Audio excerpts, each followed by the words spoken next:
So thanks for coming to this session. I'm Beth Henry Vance with the DEP's Youth Environmental Program. Today we have Jesse King. He works for the Division of Forestry, and he was raised working around timber, and he graduated from Glenville State with a degree in forest technology, as well as a bachelor's degree in natural resource management. And he currently works for the Division of Forestry in Gilmer and Calhoun counties. And he's going to talk to us today about Smokey's campfire experience. So I'm excited to hear about this. Thanks. That's right.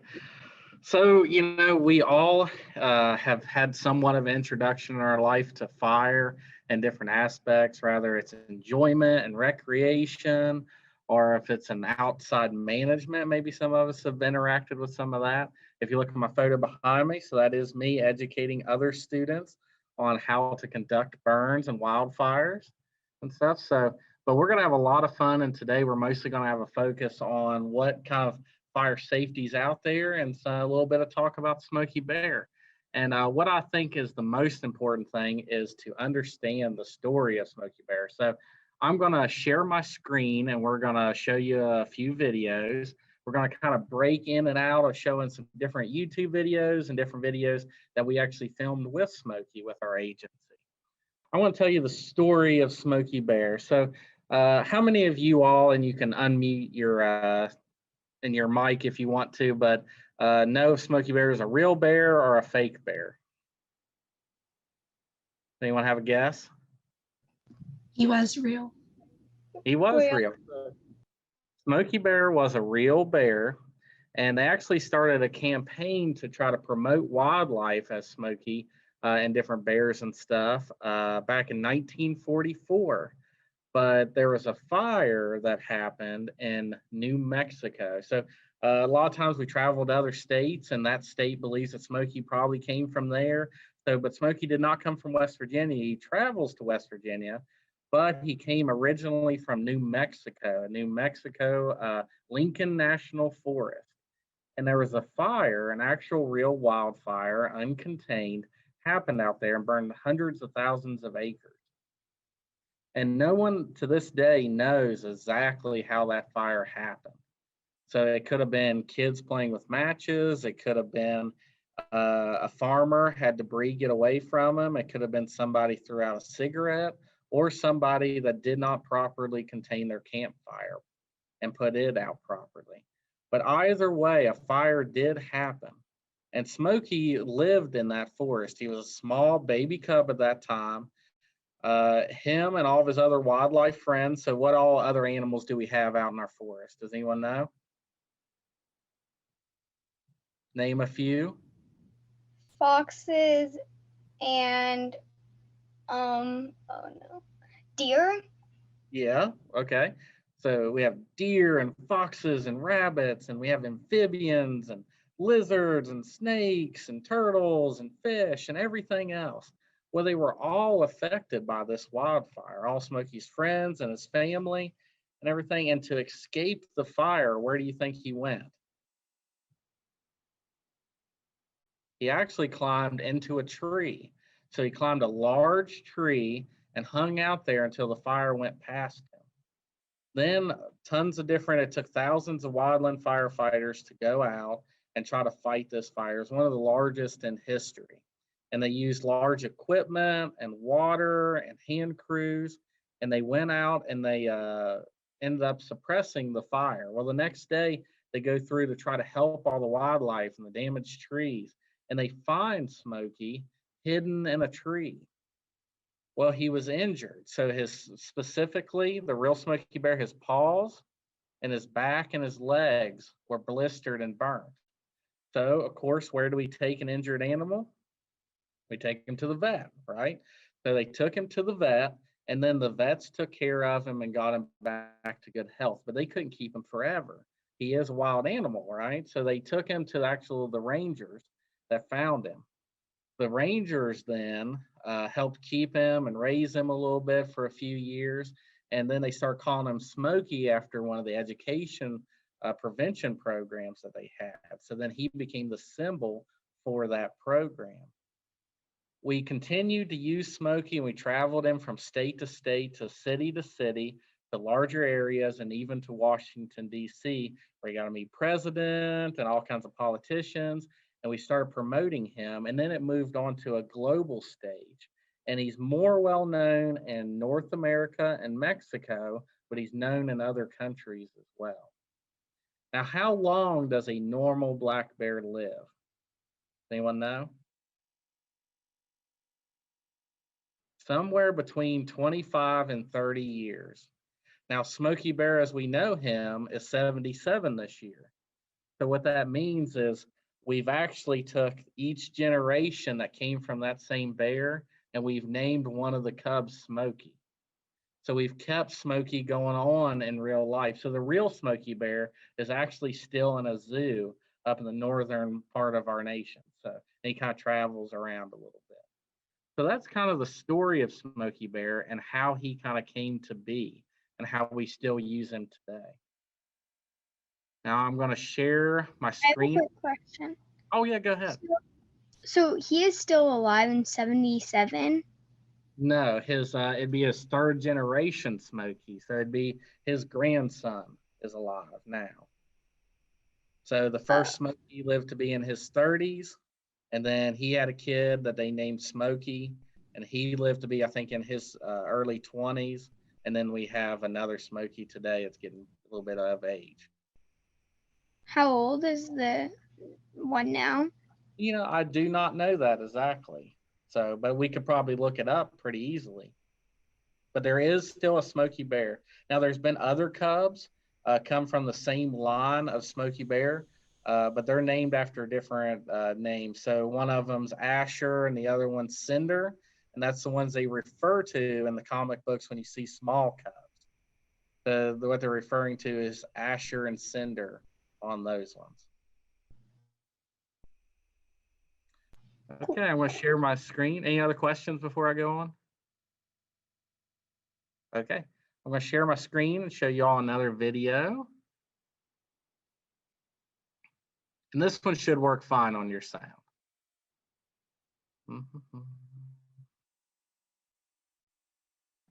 There's a button when you hit the share screen to make sure that you share the audio Got to do that. in Zoom. Yeah, it's easy to forget. Thank you. I appreciate that. I was thinking that we could kind of hear the first video, but just barely. So maybe that button wasn't clicked the first time either. Maybe. I'll try it again here in a little bit. Okay, everyone ready? Smokey Bear has been around a long time, teaching us about fire prevention and campfire safety, reminding us to properly extinguish our campfires by following these steps. Never leave your fire unattended. Burn fires completely to ash if possible. Pour water on the fire to drown embers. If you don't have water, stir in dirt or sand. Scrape hot embers from sticks and logs and continue till all material is cool. If it's too hot to touch, it's too hot to leave. Remember, only you can prevent wildfires. Visit smokeybear.com for more information on fire prevention. Okay, so to go over that quick video again.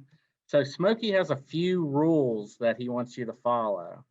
One, you never play with fire or anything like that. But also, as far as your campfires go, it needs to be a good, a safe place. Flat, have some kind of rocks or something around it so nothing can roll out or fall out. He also wants you to burn your fire all the way down at night, because once it's ashes, it can't rekindle as easy, right? Everything's completely burned up. And then if anyone remembers the fire triangle, we have 3 parts. So a fire has to breathe. So everyone take a deep breath with me. Okay, so a fire has to breathe. It has to have fuel, okay? And the fuel would be our forest or any kind of firewood or anything else. And we always have oxygen and forest outside, right? But it doesn't always cause a fire. So we need a heat source. But when we add water, we're actually cooling down a fire. So if we add water, we take the heat out of the fire triangle. If we add sand or soil and we mix that with it, we actually are taking out the oxygen or smothering out the fire. And that's the ways that Smokey prefers that you put out your campfire. Okay. Any questions on that? Okay. I got another video for you. Fire safety. Do you like to camp, make s'mores, tell ghost stories? If so, you probably like a nice warm campfire. They're great, but they're also a danger to our forests. Fire safety is an important part of forest recreation, so remember these simple rules. Make sure fires are allowed in the area you're camping. Keep your fire at least 10 feet away from any buildings, fallen trees, tree trunks, or low-hanging branches. Contain your fire within a designated fire ring or a ring of rocks. Build your fire safely downwind from your tent.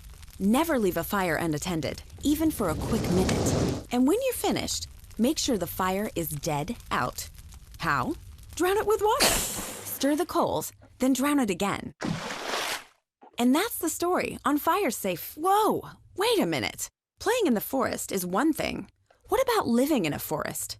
In Oregon, thousands of people live in or right on the edge of a forested area. And when wildfire approaches, their home has to be ready. We call it defensible space, and it includes a few key rules. Keep all vegetation at least 10 feet from your house. Remove dead and dying plant material from around your home, including branches, brush, leaves, and needles. Keep firewood or propane tanks at least 30 feet from your home. Prune lower tree branches to keep fire from climbing them. And make sure you have a clear address and good access in case a fire truck needs to find your home.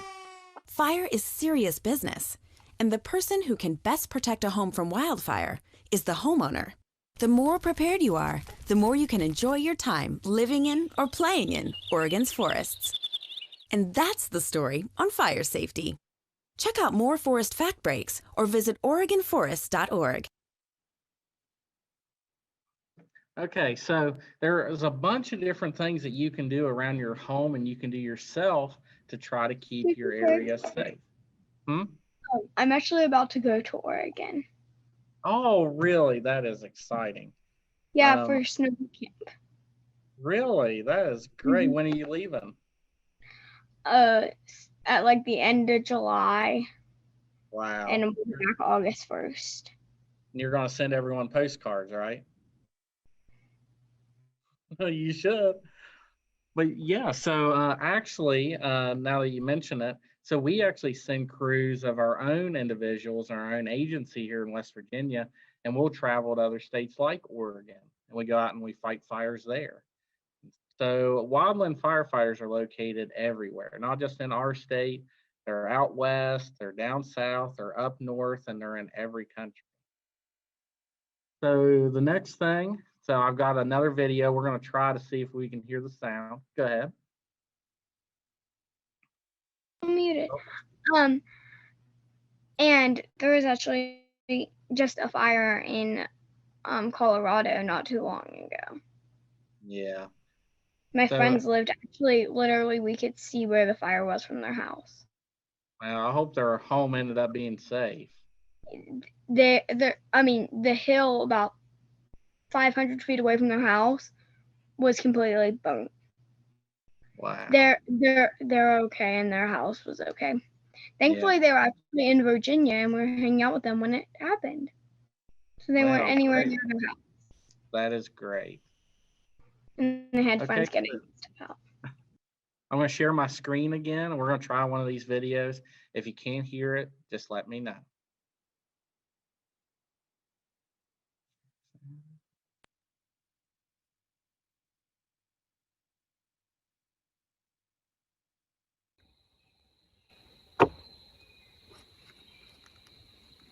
Oh, hey campers, how are you doing?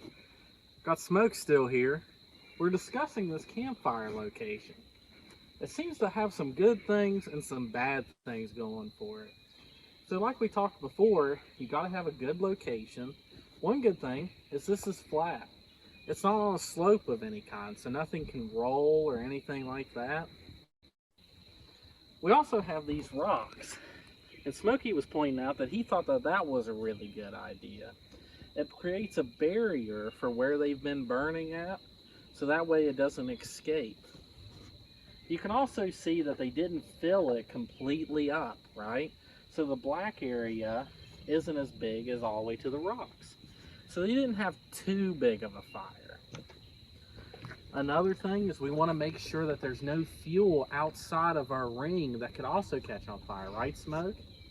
So we even looked all the way around it, but we can see we have some areas like here that look really good, that Smoke kind of prepped, where it's down to the bare soil, right?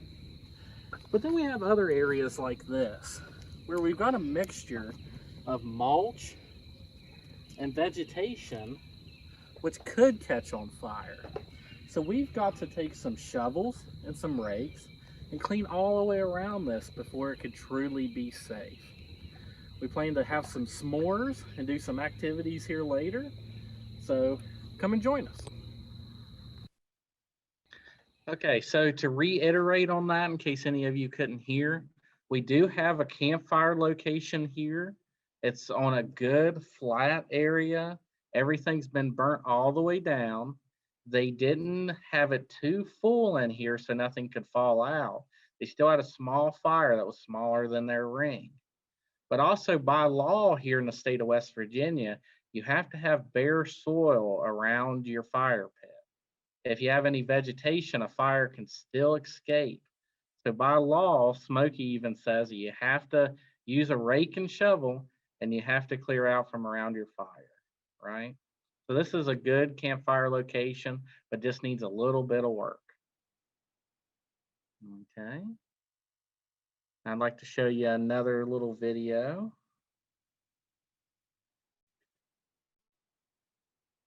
Any questions? So are we gonna watch that video you first tried showing us and we couldn't hear? I think it'll be just as quiet, but it's pretty much just the story of Smokey Bear. So it's the same thing, except for you'd see Smokey with me. Okay. Okay.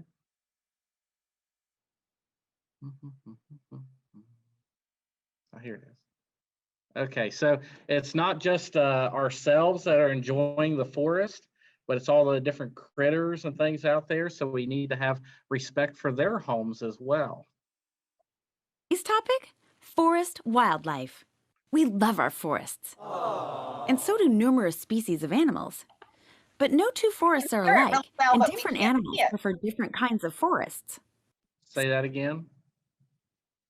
I could hear that one really well, but I cannot see it. I'm still seeing Yeah. you and Smokey. Okay, Yeah. let me Red stop fire. sharing and go back.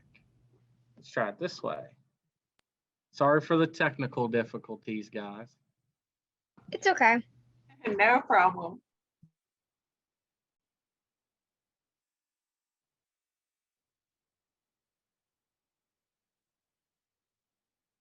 Can you see it now? Okay. About a forest fast break, brought to you by the Idaho Forest Products Commission. Today's topic, forest wildlife. We love our forests. And so do numerous species of animals. But no two forests are alike, and different animals prefer different kinds of forests. So why do forest animals live where they do? Mainly, it comes down to what they consider a good dinner and what kind of home they like. Some animals, like the spotted owl and the pine marten, like to live in older forests with large trees, a diverse forest canopy, and lots of fallen logs and snags. These forests can be 200 years old or more. Other animals, like elk and mountain bluebirds, prefer a young, open forest because of the grasses, berries, and other vegetation that are found there. Yum! These are the forests that grow first after trees are harvested or after a forest fire. And other animals like a whole range of habitats and will travel from one forest type to another because some animals just like variety. And here's the really interesting part. As forests grow from young to old, the kinds of animals living there will change as the structure of the forest changes. Today, you might be neighbors with a goldfinch. Tomorrow, it could be a salamander. Forests are changing all the time. Pretty cool. And that's the story on forest wildlife. Check out more Forest Fast Breaks. Visit Idaho Forest. So So as we go out and we're foresters and we're fighting wildfires, excuse me.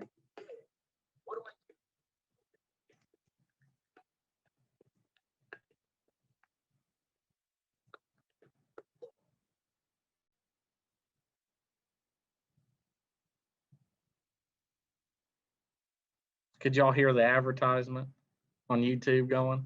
Well, I could. Okay. I So can hear. okay. As we as wildland firefighters travel through and we're trying to suppress these fires that happen unintentionally, there are hazards and consequences for that. And homes and habitats for wildlife are one of those.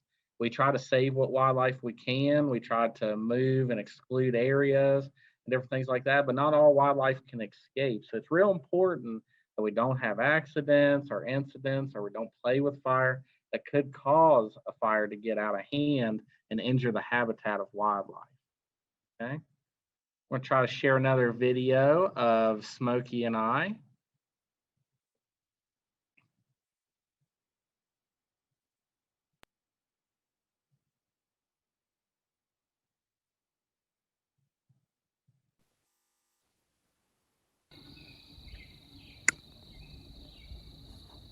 Oh, hey campers, we're just enjoying a little bit of the wildlife and a little bit of the forest land that we have here.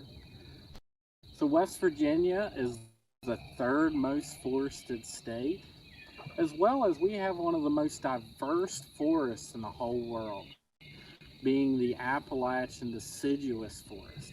Smokey was just enjoying a little bit of time and pointing out some of the different tree species that we have behind me and some of the habitats that we have. Not only do we have large tree species, but we have vines, different small plants and understory, as well as a bunch of different food resources. We have a large abundance of wildlife, meaning game species, as well as other species, including different mammals, reptiles, amphibians, different things here in our state. And they're all Smokey's friends, and they can be yours too. So we have to learn and educate ourselves throughout. But we would like to have a moment and just let you listen to nature. Smokey and I are going to give you a few minutes, and we're going to listen with you and see what sounds of nature that we can find.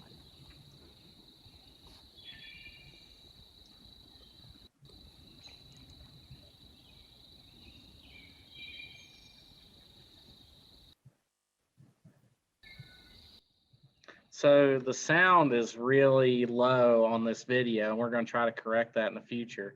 But we were actually in an area that had a large amount of songbirds. So if you listened really close to the video, then you could see the chirping and singing of about 7 different songbirds. So it's really, really neat.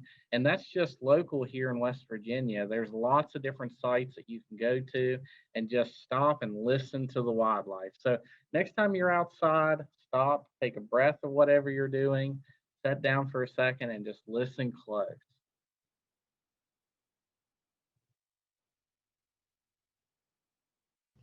And I have a quick question. Go ahead. How do you know how old a bear is? Oh, biology. So science, if you read up on documents and everything. So, but we can take statistics and look how old bears usually live, the same that we can do on how long people usually live. And I think vets can kind of tell by looking at their teeth and that sort of thing. But yeah, if you just see a bear out in the wild, we obviously would not know exactly how old it was.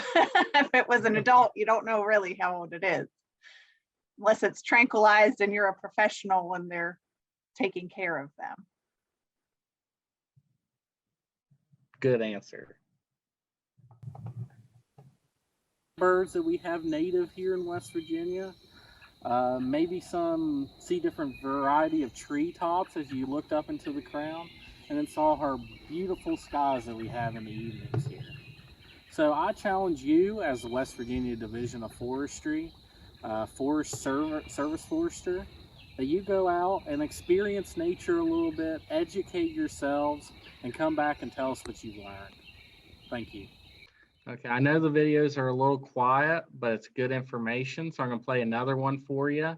And this one just kind of describing the importance of individual trees. So ponder and take a moment to think about the forest that's near you and how many trees that you see. And each of those trees have a value, whether it's for wildlife or for industry to build your homes, whatever it may be.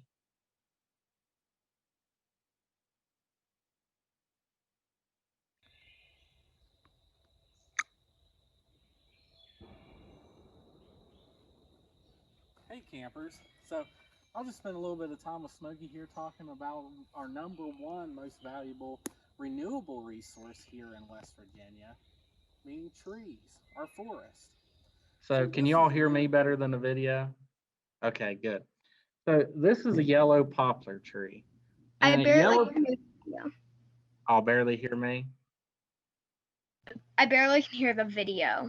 That's fine. I turned the video sound off. So I'm going Okay. to walk you through the video. So this is a yellow poplar tree. This tree particular is really important to West Virginia. It's not as important to wildlife per se, but it's important for our product. The bottom of the tree is mainly used for lumber. As we work up, we take veneer sheeting, which we put in a giant lathe, and we put out wood products.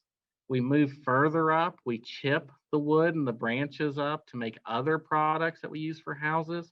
And then the very end branches we can use for firewood or other type pulpwood. So there's tons of different products just from that.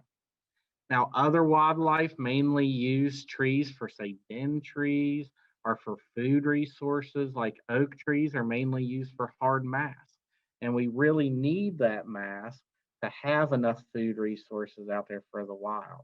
And without tree structures like this, there's no escape for wildlife either, as they're in the forest if a wildfire would come. Now, if you look at the bottom of the tree, the little bit of scars and stuff that are on there, that's from different man-made injuries. So that could have been mowers or people bothering the tree.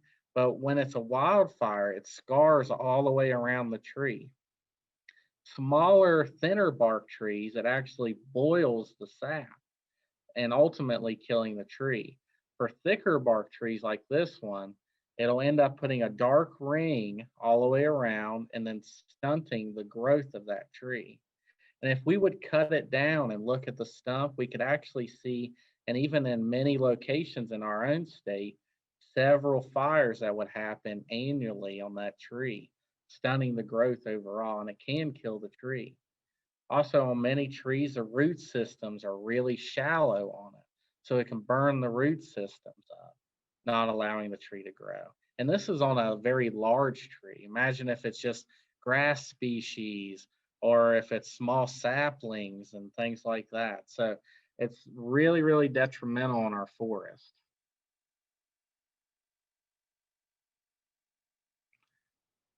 Okay. I'm going to unshare my screen and share it back because that seemed to work better for the video. So I got another video for you on how wildland firefighters actually fight wildfires.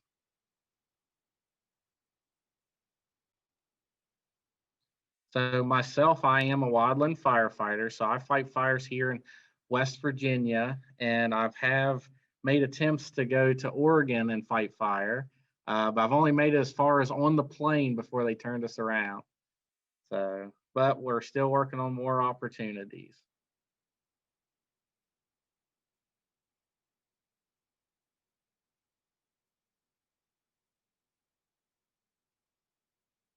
So wait for it to load there. Fires can burn more than twice as hot as the surface of Venus. Their flames can reach higher than a 16-story building, create hurricane-force winds, and move twice as fast as the average person can run. How on earth do you stop something like that? We spend almost $5 billion a year fighting wildfires in the United States. That money goes to fund a battalion of firefighting forces. Air tankers and helicopters are sometimes the first to attack, dropping water to cool a fire, or phosphate fertilizer to slow its spread. Elite, super fit firefighters arrive by air. Smoke jumpers parachute in. heli-tac crews rappel down to combat fires in remote, hard-to-reach places. First to arrive by ground are usually the hotshots. They're assigned to the hottest parts of the fire. They work in crews of 20, digging trenches and chopping down trees. The goal? To build a fire line free of flammable materials to stop the fire from spreading. The width of the fire line depends on what's burning. A few feet for a grass fire, much wider for a forest fire. Even the best fire lines can't stop a fire from jumping. Sometimes the conditions are too windy. It's up to the crew boss to decide where and how to build the fire line. Crews then divide the work into special roles. The spotter keeps an eye on the fire's movements. The sawyer uses a chainsaw to remove the fuel from the fire's edge. The swamper gets that material away from the fire. A crew might start a backfire to burn up any remaining fuel in the main fire's path. When the hotshot crews get stretched thin, it's time to call in reinforcements. These Type 2 crews help hold the fire lines and put out spot fires. These might be college students on summer break, or National Guard soldiers who've been given a few days training, or even crews of prison inmates. All told, a large fire can take weeks to put out and involve thousands of firefighters.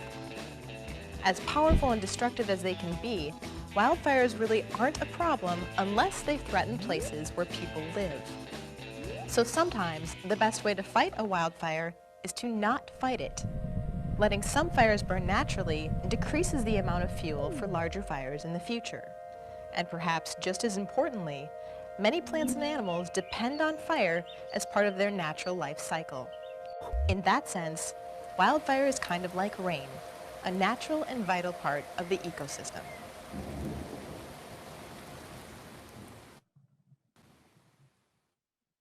So over time, we've switched gears a little bit, and even with Smokey, go ahead. Yeah. So, so how water puts out little fires, how does it help big fires to be bigger? So still what we've got is we're putting out the edge of the fire. So we're not trying to put out all the fire all at once. We're putting out those edges. And also when fuel loads, leaves or branches, whatever's down on the forest floor gets too wet, then it doesn't want to burn. So sometimes we'll drop planes and we'll drop water down, and it's either getting just the edge of that fire wet so it can't go any further, or it's wetting the fuel enough where a fire can't take off.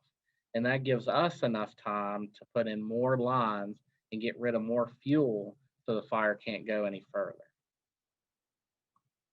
So what we've switched gears on over time, and even with Smokey Bear, it used to be that we would not want anybody to have any fires, and any fire is a bad fire. But there are good fires out there that help with habitat and help with getting rid of too much fuel loads. But what we have switched gears to is if it's a controlled burn or a wildfire. So wildfires are one that are uncontrolled, that are caused by accidents or arson, which is a bad thing, meaning you lit a fire intentionally. But we try to just do the management activities in a control setting where we have a lot of people, things have been planned out for years, and it's in the right forest type. Your backyard is not the right forest type to have a wildfire, right? So we're going to move on, and I got another video. Any questions?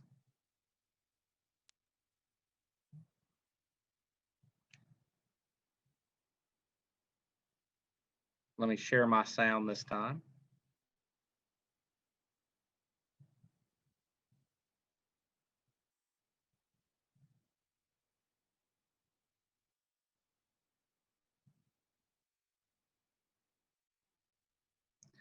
Okay, and I'm going to keep the sound off, and I'm just going to talk you through these videos. So here I am with Smokey Bear. We're talking about trying to protect areas. So what firefighters do a lot is go through and have plans for if a place would ever catch on fire. So in this instance, we've got a really heavy forest all the way in the background. So that could cause a very large fire. Now this is a recreation area, And chances could be that somebody could let a fire go. They didn't put their campfire out properly, disappointing Smokey Bear, all that stuff. But things that we can use the edge of that forest to put in lines because the vegetation isn't as thick. Also, when a fire gets down to that mowed grass area, it's not going to travel as fast. That's going to give us time to try to slow down that fire and work. Also, where we got behind us a pond. So we could use that water, we could pump it out using engine pumpers, spray down water. Also, a fire is only going to burn down to the edge of that water and it can't burn past it. So we're going to try to tie into that. Okay, so that's usually how wildland firefighters try to focus on the landscape itself.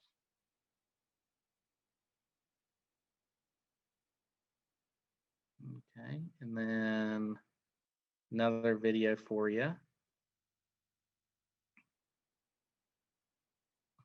So this one is just giving a final remark, Smokey and I. He had a lot of fun hanging out with me for a day, and I had a lot of fun hanging out with him. But we're mostly talking, remember to recap. Smokey Bear was a real bear in history. There's still a Smokey Bear out there today. We try to keep our campfires as safe as we can. We try to follow all the rules about not playing with fire, about having a proper campsite, and we talked about how wildland firefighters fight fire today. But there's one main number one rule that Smokey wants to remind you of, and that's that only you can prevent forest fires, right? And when we say that, we mean that it's in your hands. The safer that you're being and the safer that you can tell and educate others is how we're going to prevent wildfire. So if you see someone playing with matches or doing something wrong, you tell them they shouldn't be doing that, or you tell an adult. If you have an accident and you have a fire of any kind, you go and you tell an adult, they call 911 and we can come out and try to help. Okay? But we try to be as safe as we can with our wildfires. Well, with our campfires, I apologize. Any final questions? Okay, well, that ends our session. So you're welcome to go back into the main room and get ready for your next class. Thank you all. Thank you. Very good. Good information. Good deal.